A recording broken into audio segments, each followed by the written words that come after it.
بسم اللہ الرحمن الرحیم۔ اللہ کے نام سے شروع جو بڑا مہربان نہایت رحم والا ہے۔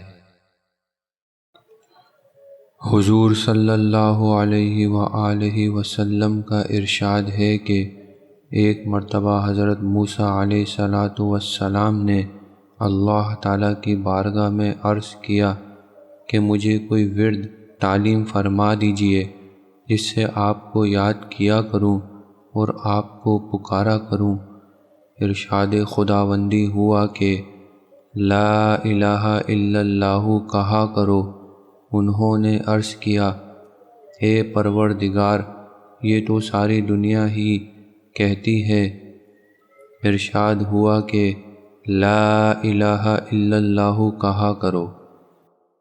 عرض کیا میرے رب میں تو کوئی ایسی مخصوص چیز مانگتا ہوں جو مجھی کو عطا ہو۔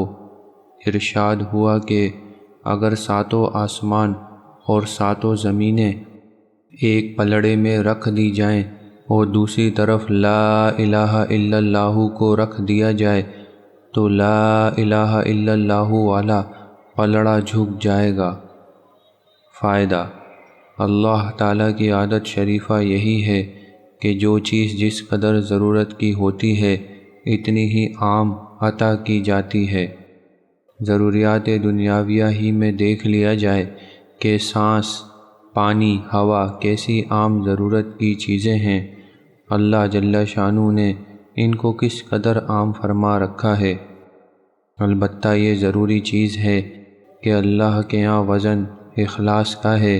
جس قدر اخلاص سے کوئی کام کیا جائے گا اتنا ہی وزنی ہوگا، اور جس قدر اخلاص کی کمی اور بے دلی سے کیا جائے گا اتنا ہی ہلکا ہوگا۔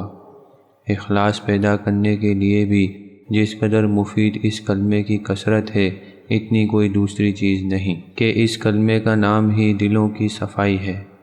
اسی وجہ سے حضرات صوفیہ اس کا ورد کثرت سے بتاتے ہیں اور سینکڑوں نہیں بلکہ ہزاروں کی مقدار میں روزانہ کا معمول تجویز کرتے ہیں۔